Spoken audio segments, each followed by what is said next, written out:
Well, here we are back for night number two in Grand Rapids, Michigan. Well, I am not there. A lot of you were, as well as Billy Strings once again. And the whiteboard got a little sloppy tonight, got a little wordy here tonight. Even had a debut even tonight. Probably, maybe my sloppiest whiteboard of the year. Maybe Trey's sloppiest first set of the tour as well. Probably a little fired up for his friend Billy to come out. He really admires Billy.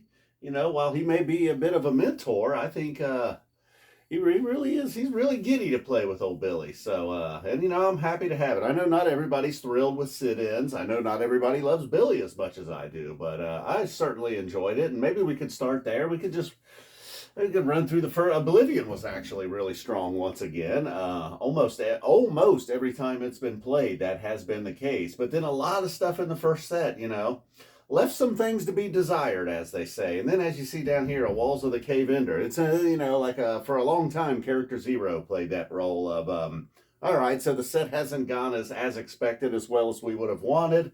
We can certainly nail Walls of the Cave. People certainly love that, and by people I mean chompers.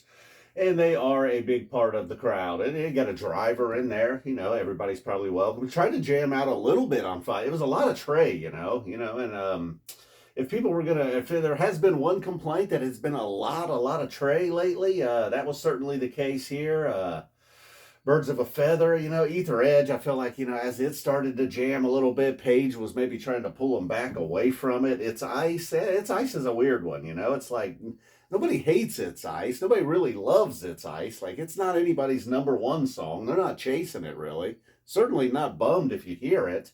It's always there. I don't know. It's just an odd one. It just struck me tonight. I'm celebrating day number two of Ohio's adult use here now. We are finally got some dispensaries open, taking advantage of that for the first time in my life.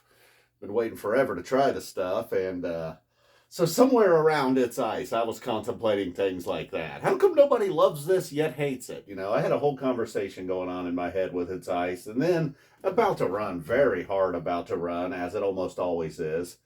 So, my soul's a nice opener, okay. So, the first set really just, it was all right. It wasn't horrible, but it wasn't, other than the Oblivion, nothing really blew me away. I don't know how you felt. And then, the last two there sort of told the story. Not a lot of red, but not a lot of red deserved, perhaps. And then Say It To Me, Santos. There are some songs that I don't really like as much down here. It's like, here we go again, but then I'll tolerate them to maybe even lean towards liking them. Character Zero, one that I like kind of early in the first set. Not so much down here, but Santos, what?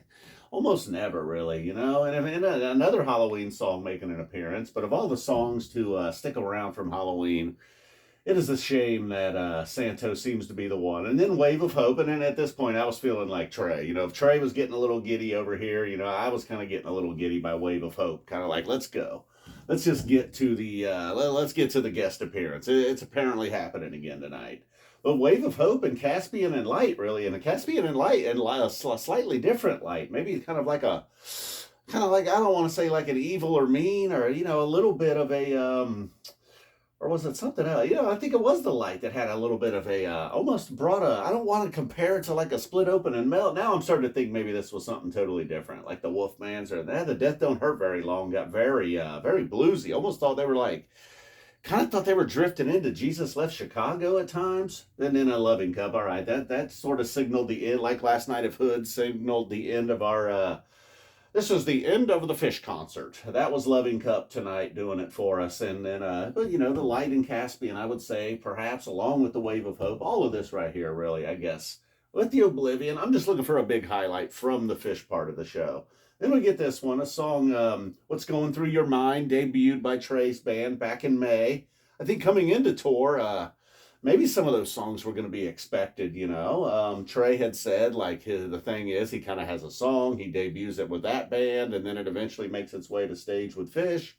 And then we'll see what happens from there. But finally, one of those making a debut here, sort of as we're getting late into tour, unfortunately. Wolfman's Brother, no telephone ringing whatsoever. Not even that's 2 out of 3 this year. We've kind of got jabbed on the telephone ring in Wolfman's Brother.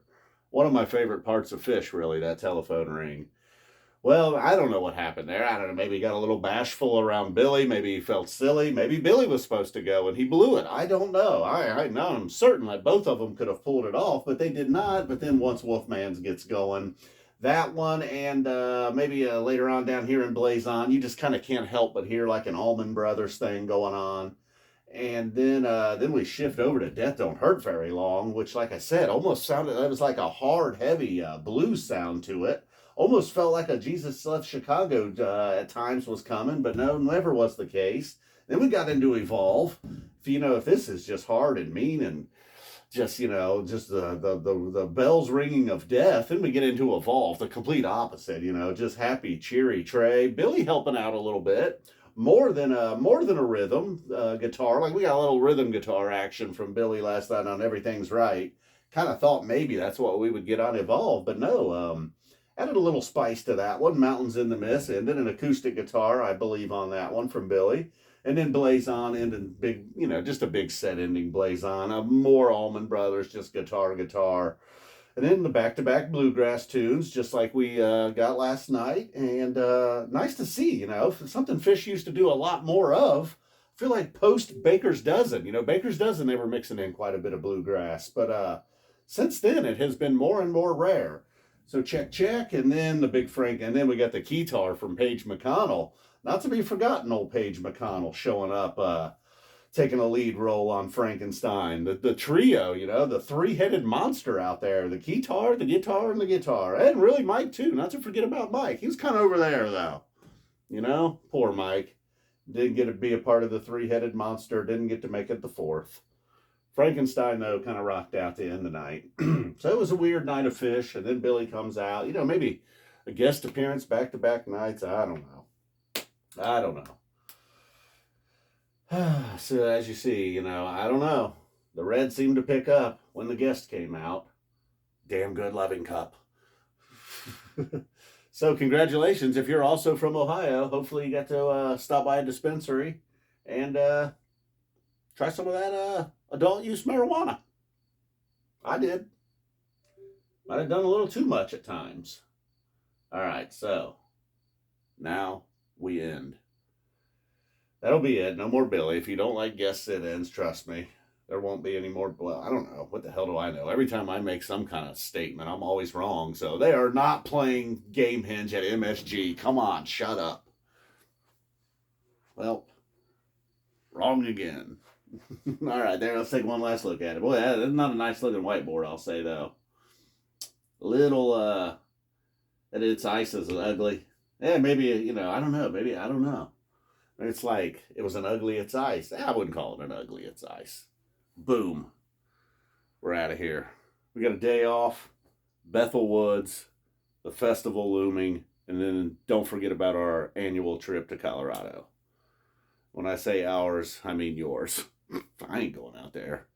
Prairie dogs got like Black Plague or something. It's crazy, man. It's crazy.